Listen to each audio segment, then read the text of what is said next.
नमस्कार, lead India publishers association में आपका स्वागत है। मैं हूं doctor Taruna S Gaur. Election commission ने राजनीतिक पार्टियों और राजनेताओं के लिए जो उम्मीदवारी करेंगे अभी आने वाले इलेक्शन के लिए, उनके लिए गाइडलाइन जारी कर दी। ये नोटिफिकेशन उन्होंने इलेक्शन कमीशन की वेबसाइट पर 1 मार्च को डाला है। आप भी जाकर उसे देख सकते हैं। तो ऐसे में सब गाइडलाइंस जारी हो गई हैं, राजनेताओं पर भी, पार्टियों पर भी, और पत्रकारों के लिए भी कुछ गाइडलाइंस ओपन हो गई हैं। उनको भी गाइडलाइंस का पालन करना होगा। तो जो रजिस्टर्ड मीडिया है उन्हें तो मालूम है कि चुनाव के समय में किस तरह रिपोर्टिंग की जाती है, कहां तक उनकी रीच होती है, किससे उन्हें बात करना है, कैसे उन्हें बात करना है, और उनके पास वैलिड लीगल प्रेस कार्ड भी होता है। तो इसके थ्रू वो कवरेज करते हैं और जनता तक पूरा परिप्रेक्ष्य यानी कि पूरा सिनेरियो रखते हैं। लेकिन अभी हाल ही में डिजिटल प्लेटफॉर्म्स भी हैं जो पत्रकारिता में नए सिरे से उपस्थिति दर्ज करा रहे हैं। तो ऐसे में जो नए पत्रकार हैं या जो नए डिजिटल प्लेटफॉर्म्स हैं, यूट्यूब चैनल या वेबसाइट है, उसके माध्यम से पत्रकारिता करने वाले बहुत सारे लोगों के मन में प्रश्न है कि वो कैसे कवरेज करें, कहाँ कवरेज करें, वो कहाँ तक जा सकते हैं, कहाँ तक नहीं जा सकते, और क्या वो कवरेज कर भी सकते हैं या नहीं। तो इन्हीं सब सवालों के जवाब इस वीडियो में देंगे। जैसा कि इसका टाइटल भी आपने देखा था कि ये पूरा का पूरा नॉलेज है जो कोड ऑफ कंडक्ट है उसके ऊपर भी, और फील्ड से जुड़े इलेक्शन कवरेज से भी। तो हम इसमें पहले 2 पार्ट को लेके कवर करेंगे कि चुनाव जो होता है वो 2 चरण में होता है। पहले में वोटिंग होती है, और वोटिंग के दौरान पूरे देश में जो आम चुनाव होता है वो पूरे देश में आयोजित होता है। तो उसके लिए अलग अलग तैयारियां होती हैं। इलेक्शन कमीशन प्रिजाइडिंग ऑफिसर और रिटर्निंग ऑफिसर्स की नियुक्ति करता है, जो जिला स्तर पर और हर पोलिंग स्तर पर इलेक्शन यानी मतदान की व्यवस्था करते हैं कि ठीक से वोट डाला जाए, कोई फर्जीवाड़ा ना हो और सही तरीके से सुचारू रूप से मतदान हो सके। तो इन सारी व्यवस्थाओं को करने के लिए रिटर्निंग ऑफिसर की बहुत बड़ी भूमिका होती है। रिटर्निंग ऑफिसर आपके जिले के डीएम भी हो सकते हैं, एसपी भी हो सकते हैं, और उनके अंडर में कुछ और अधिकारी भी नियुक्त किए जा सकते हैं। अगर आपको वोटिंग काउंटिंग से रिलेटेड क्वेश्चन करने हो तो आप उनसे कर सकते हैं। दूसरा जो चरण होता है वो होता है काउंटिंग। ये बहुत इंपॉर्टेंट स्टेप होता है। काउंटिंग, सबके मन में सवाल होता है कि वोटिंग हो गई, अब कौन जीतने वाला है।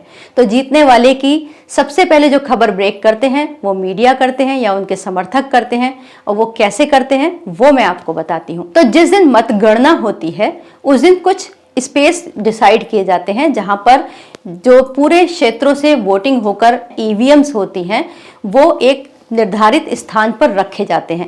यूजुअली जो ये स्थान होते हैं वो गवर्नमेंट के वेयर हाउस हो सकते हैं, और कई जगह अब ये स्कूल कॉलेज भी होते हैं या आईटी इंस्टीट्यूट्स भी होते हैं। तो फिलहाल जो रिटर्निंग ऑफिसर यानी कि उस जिले का डीएम है वो भी डिसाइड करते हैं कि ये किस जगह पर काउंटिंग होगी, वो प्लेस कौन सा होगा। तो जब काउंटिंग होती है उस वक्त पे वहां पर एक टीम होती है जो अंदर काउंटिंग में व्यस्त होती है, जो कि बराबर वोटों की गिनती कर रही होती है, और दूसरी टीम होती है जो बाहर बैठती है, जिन्हें देखने वाले कह सकते हैं। उसमें शामिल होते हैं जिन लोगों ने चुनाव लड़ा है वो प्रत्याशी, और जो उनके समर्थक हैं वो, और तीसरे होते हैं मीडिया। तो ये तीनों की एंट्री अंदर होती है। इनके लिए स्पेशली पास बनवाए जाते हैं, और वो उस पास के थ्रू उस परमाइसिस में यानी कि जहां मतगणना हो रही है, काउंटिंग हो रही है, वहां पर एंट्री करते हैं। तो अब जब ये एंट्री करते हैं तो इनको जो उस जिले का सूचना अधिकारी है या डीआईओ है वो उनको खबर को बताता है कि अंदर इस वक्त कौन आगे चल रहा है, कौन प्रत्याशी पीछे चल रहा है। फिर वो मीडिया को कन्वे करते हैं, और मीडिया अपने चैनल्स पर, अपने अखबारों में या अपने वेबसाइट पर उसको ब्रेक करते हैं। तो इस तरह से मतगणना की या पूरे चुनाव की खबरें बाहर आती हैं, और फाइनली पता चलता है कि कौन कितने गैप से हारा, कितने गैप से जीता। तो ये सब सवाल मतगणना वाले दिन, काउंटिंग वाले दिन पता चलते हैं। अब डिजिटल प्लेटफॉर्म के लिए, जैसे कि शुरू में सवाल उठे थे कि वो कहाँ तक जा सकते हैं कवरेज करने, कहाँ नहीं जा सकते।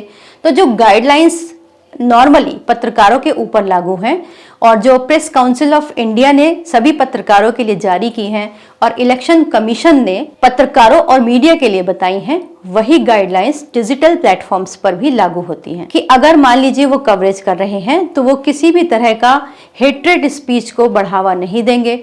तो जहां से हमारा ये वीडियो शुरू हुआ था कि पत्रकार किस तरह कवरेज कर सकते हैं, कहां तक कवरेज कर सकते हैं और कहां उन्हें कवरेज करने नहीं दिया जाएगा, इस सवाल से हमारा वीडियो शुरू हुआ था। तो जो रजिस्टर्ड मीडिया के पत्रकार हैं, जिनके पास valid legal press I card है, वो सब जगह कवरेज कर सकते हैं। वो मतदान केंद्र यानी जहां पे वोट कास्ट हो रहा है वो वहां भी जा सकते हैं, बिल्कुल बूथ के पास की बात नहीं कर रहे, तो वो उस कैंपस में जाके मतदाताओं से सवाल भी कर सकते हैं।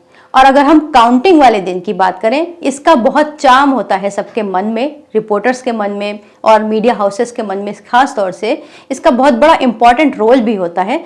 तो मतगणना यानी काउंटिंग वाले दिन की हम बात करें तो यहाँ पर भी वो लोग पास बनवाने के बाद अंदर उस परमाइसेस में एंट्री करते हैं जहां पर काउंटिंग चल रही है। अब रही बात डिजिटल प्लेटफॉर्म की, तो पहला सवाल तो यही है कि क्या वो भी कवरेज कर सकते हैं या नहीं।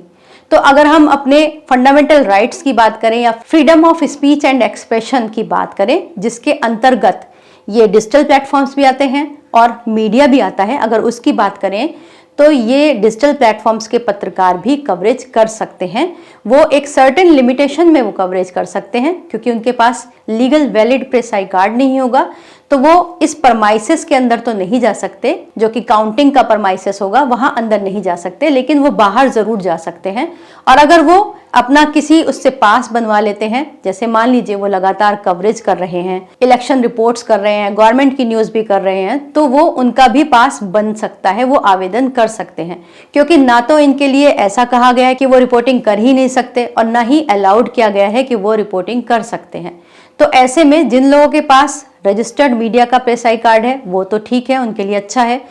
जो लोग केवल डिजिटल प्लेटफॉर्म पर हैं, वो लीड इंडिया के साथ मीडिया टाई अप कर सकते हैं और वो अपने रिपोर्टर्स के लिए legal valid press I card भी इशू कर सकते हैं। तो इस तरह से वो भी फील्ड में ठीक तरीके से कवरेज कर सकते हैं। इसी संबंध में जुड़े हुए और भी बहुत सारे सवाल हैं जिन्हें हम अपने अगले वीडियो में कवर करेंगे कि अगर मान लीजिए उन्हें जो भी डिजिटल प्लेटफॉर्म के साथ काम कर रहे हैं उनको अपनी उपस्थिति दर्ज करवानी हो, उन्हें खुद को रिकॉग्नाइज करवाना हो कि वो भी प्रोफेशनली मीडिया की तरह काम कर रहे हैं, तो उनको क्या क्या करना है ये हम अगले वीडियो में आपको विस्तार से बताएंगे।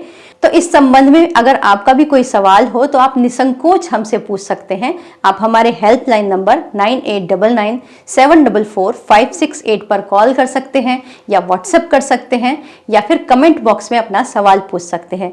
मैं जहां तक होगा मैक्सिमम क्वेश्चंस लेने की पूरी कोशिश करूंगी, या फिर आप अपना वीडियो क्वेश्चन भी हमसे पूछ सकते हैं, तो हम वीडियो वाला क्वेश्चन भी आपका अपने अगले वीडियो में इंक्लूड करेंगे। तो मुझे काफी अच्छा लगेगा, ये इंटरैक्टिव सेशन होगा और भी आने वाले जो वीडियोस होंगे जो इलेक्शन को पूरा फोकस कर रहे होंगे वो बहुत ही इंटरैक्टिव होने वाले हैं। तो अगर आपके मन में भी सवाल हो तो पूछ लीजिएगा। अगर आपको ये वीडियो अच्छा लगे तो इसे लाइक, शेयर और सब्सक्राइब कीजिएगा। वीडियो देखने के लिए बहुत बहुत धन्यवाद।